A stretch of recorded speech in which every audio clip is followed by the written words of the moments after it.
The sheer scale of London makes travelling difficult, even though a vast transport network serves its 600 square miles. Extensions of the underground railways stretch out like tentacles into the countryside. Nearly 7 million people live in London. 1 million commute to work in the centre every day, most of them by train or bus. Less than 1 in 5 central London commuters travel by car. Yet road traffic and the motorways are a constant intrusion into the daily lives of Londoners. London had problems even before transport was mechanised. From the 18th century, it covered almost too great an area to be crossed on foot, and only the rich had horses.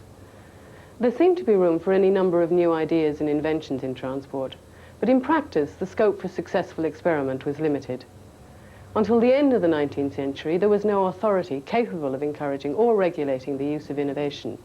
New forms of transport and new services were introduced in a hodgepodge way.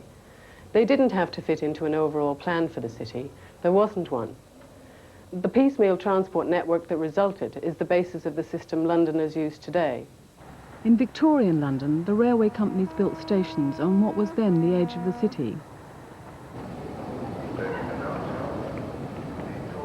To carry travellers into the centre, people were eventually won over to the ingenious idea of putting railways underground. The railways were built by the cut and cover method. Just below street level, a trench was dug and then roofed over.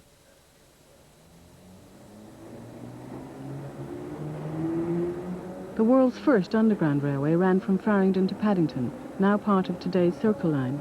It opened in 1863. Improvements in electric traction at the turn of the century made it possible to run trains 100 feet or more beneath the city, much too deep for steam engines. As the tunnels were bored, they were lined with steel ribs, creating the tubes along which the tracks would be laid.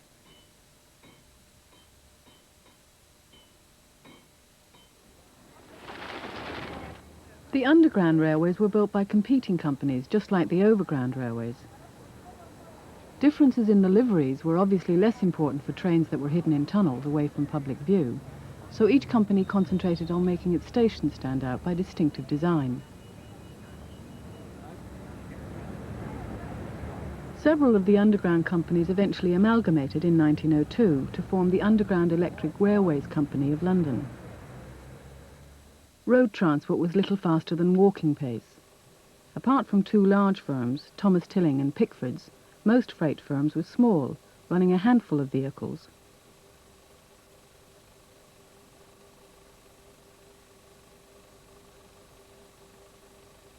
In the early 1900s, the London General Omnibus Company had emerged as the leading operator of horse buses.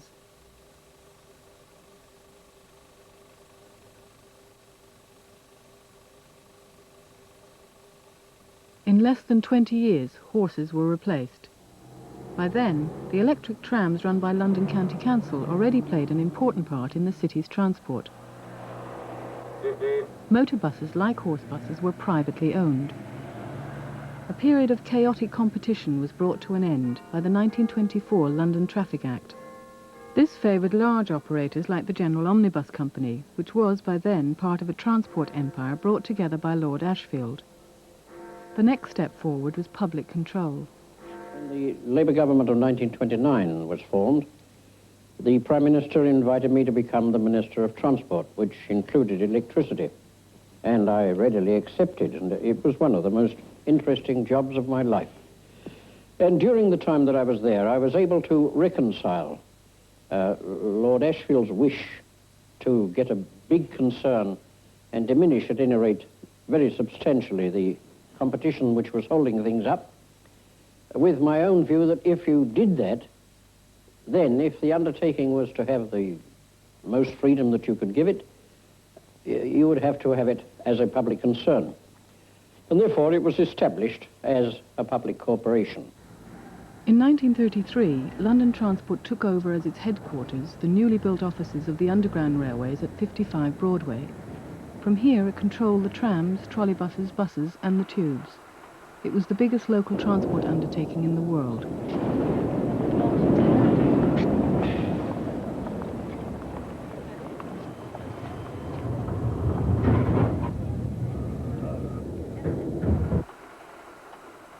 London Transport commissioned some of the day's most outstanding architects to build stations and to design the interiors. Underground stations and bus stops became immediately recognisable from the logo which London Transport adopted. It began to plan and build new underground railways, but work of this kind was stopped during the war.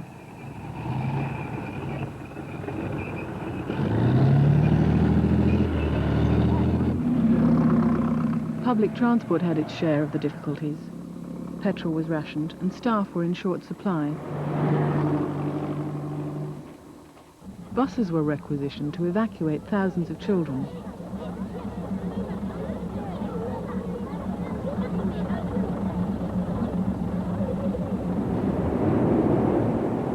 Underground stations became bomb shelters.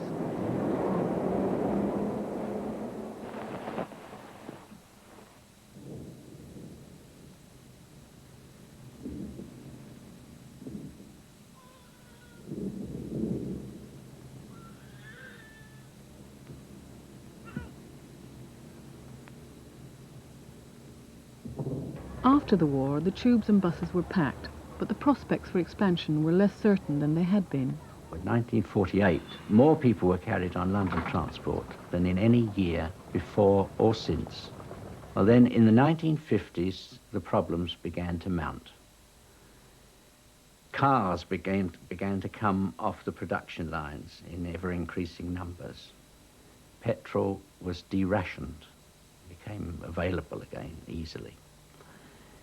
And TV started, and TV in the home took the place of the weekly visit to the cinema or to the theatre. And people, when they went shopping, began to go by car, and they went to sports events by car. And the net effect of all this was to reduce quite considerably the amount of off-peak traffic that London Transport was carrying. And the off-peak traffic uses up the facilities provided for the peak, which would otherwise lie idle for the rest of the day. Now, on the other hand, the work traffic, the passengers travelling at peak hours to go to work, were becoming more and more concentrated into particular times of the day.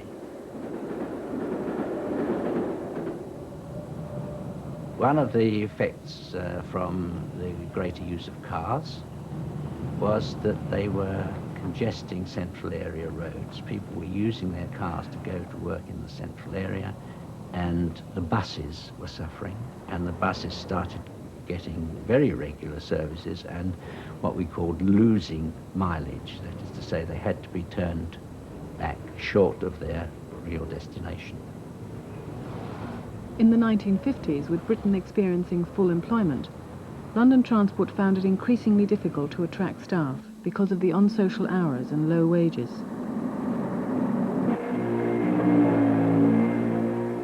Women had always been employed, but they were kept out of driving and maintenance jobs.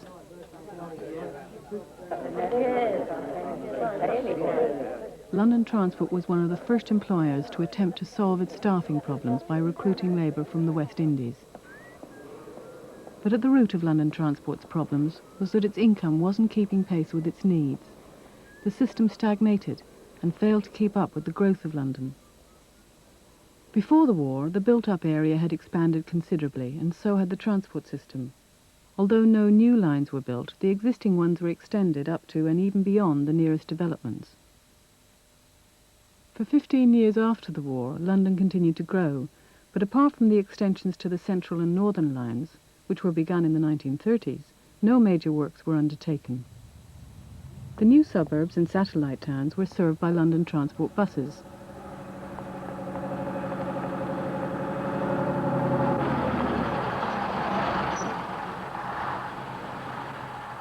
The service was often poor, and people commuting to London were faced with awkward changes. London Transport had recognised the urgent need to expand its services and had proposed plans for 7 new tube lines as early as 1949. But the government was reluctant to sanction the plans. Eventually it gave the go-ahead in 1962, but for only one line, Route C, and the plan was scaled down. Only part of Route C was ever approved. Work started immediately on what we know today as the Victoria Line. It cost £90 million. It was a breakthrough because for the first time the government had agreed to finance a public transport scheme, not on the grounds that it would make money, but because it would cut traffic congestion on the roads and reduce overcrowding on other tube lines. The scheme was also part of the government's strategy to reduce unemployment. The route has the advantage of connecting 3 main British rail stations and of serving several suburbs which previously had no tube link. The final stretch was opened in 1971. Mainly due to the lack of government support, it had taken 23 years to get this one extra tube line from planning stage to completion. Sometimes plans for new roads in London had a long gestation period, but roads were usually treated with more urgency. Well, during the 1950s, a number of problems emerged which couldn't satisfactorily be dealt with by the present administrative arrangements in London, and amongst these was the problem of road traffic, which was growing very rapidly. And so in 1960 a commission was set up to look into the need for administrative change, and as a result of that in 1966 the Greater London Council was formed, and one of its principal responsibilities was to tackle the problems of highways and traffic in London. One attempt at solving traffic congestion was building wider roads.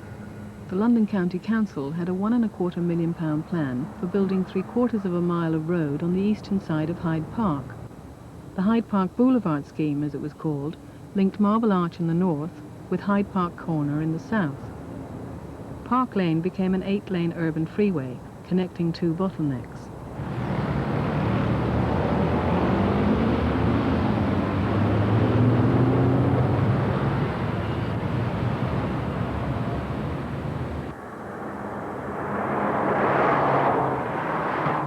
Plans for building ring roads around and in London had first been mooted before the Second World War. The M25, which is effectively the outermost of these ring roads, now cuts a swathe through the countryside around London and is virtually complete. But it was the innermost of the proposed ring roads which provoked the most controversy. The motorway box, as it was called, would have been a devastating 6-lane road running at rooftop level around the inner suburbs of London. Well, it was estimated at the time that between 2,000 and 3,000 acres of land would be required to construct the new motorway systems. But the concern wasn't primarily about the amount of land, which isn't that great by London-wide standards, but by the amount of property that would be taken. The inner motorways, for example, would have taken about 8,000 residential dwellings, and the system as a whole, approximately 20,000 houses would have had to have been taken. It was easy to imagine what effects the motorway box would have because of the recent experience of Westway. This road, which was opened in 1970, made life appalling for the people who lived near it. A long-running campaign of protest received widespread publicity.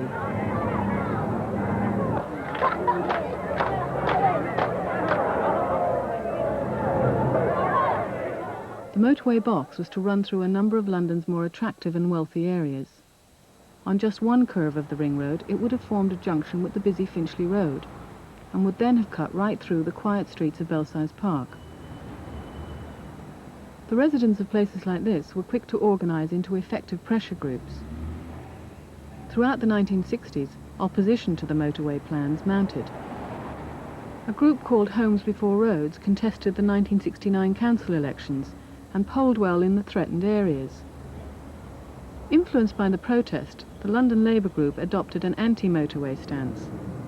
In 1973, when the GLC changed from a Conservative administration to a Labour administration, a key plank in the political platform of the new Labour administration was the abandonment of the inner motorways and the replacing of the motorway proposals with an alternative transport strategy.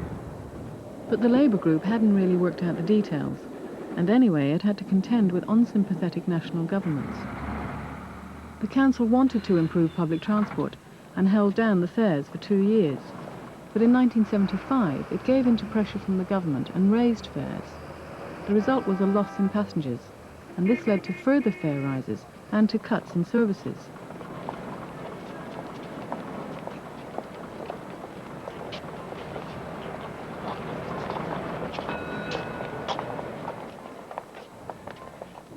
Across the Channel, Paris had approached similar problems rather differently.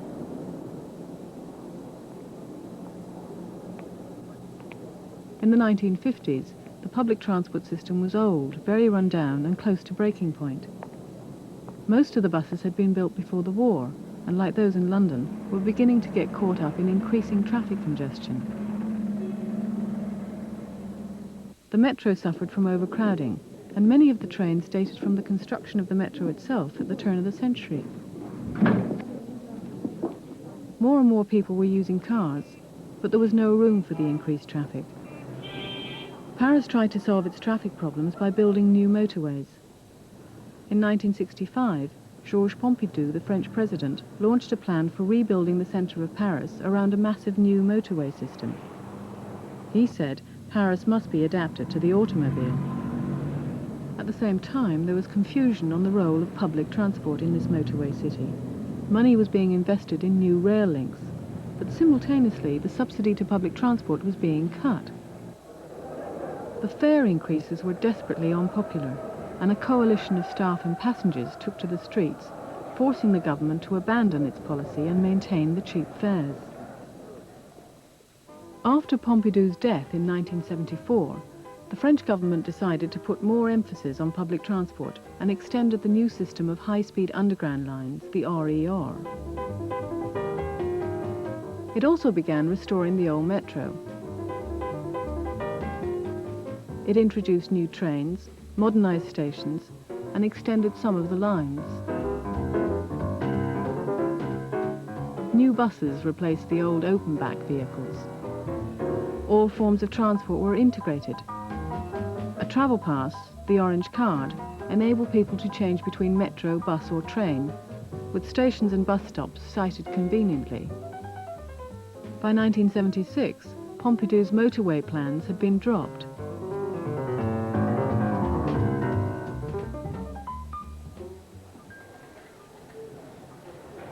By contrast, the rundown in London transport continued throughout the 1970s. Tube services were cut back.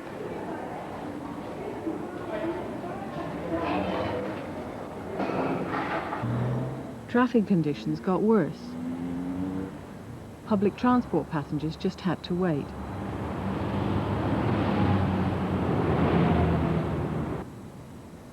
Unlike Paris, the commuting services run by the National Railway were not integrated with London Transport's underground railways. Although hundreds of thousands of commuters transfer from one to the other every day, there was no through ticketing.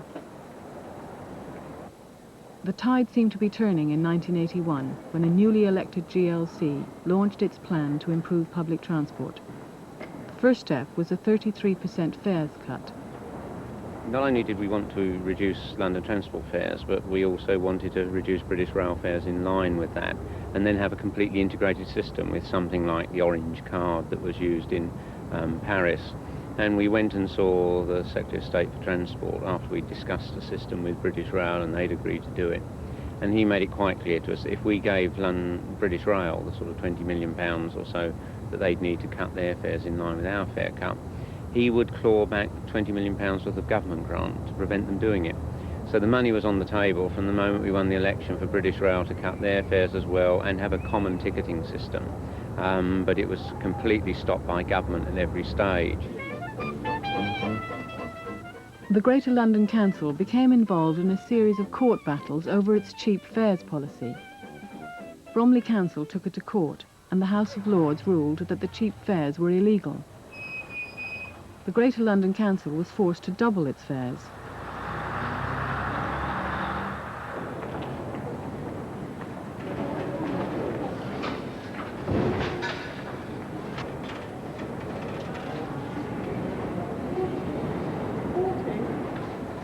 In a second court battle, the council won the right to make a 25% fares reduction. With the cuts, it launched a zonal fare system as a first step towards integration and introduced the travel card. This was a great advance, The card was valid on both the buses and tubes, and at last did away with the need to buy separate tickets. But it couldn't be used on British rail services. On both the occasions that we cut fares, the immediate response was a big increase in the number of people using the system, a reduction in traffic congestion, less accidents on the roads and less deaths. The second occasion, which had much longer to run because we had a year between the fares cut and the loss of LT to the government, we saw 16% more usage of the system and 8 to 9% less cars on the streets of London during the rush hour, 3,000 less accidents, and clearly less deaths, at least in double figures and possibly more.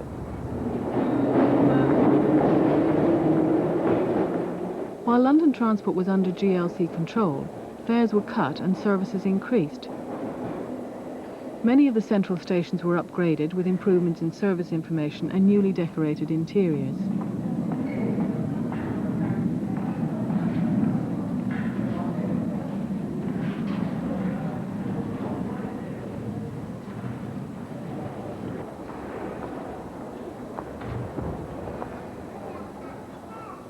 During the 1980s, passengers were being won back onto London Transport. But in July 1984, the government removed London Transport from the GLC. I think the government's move to take London Transport away from the GLC was purely political. Everybody who's a sort of academic in the planning and transport world accepted the need for one authority to oversee planning and transportation and road policy for London. And taking London Transport away was, I think, an important first step in the government's attempt to abolish us. It took away our most popular single policy. Since the government removed London Transport from the control of the GLC, the buses and tube fares have gone up by 9%. The fare rises reduced the possible appeal of the combined travel card which London Transport and British Rail eventually introduced. Bus services have already been cut. Some tube stations may close permanently when the aging lifts need replacing. The result is crowded and unattractive public transport and a long wait if you've just missed the bus. Discouraged from using public transport, people have been taking to their cars.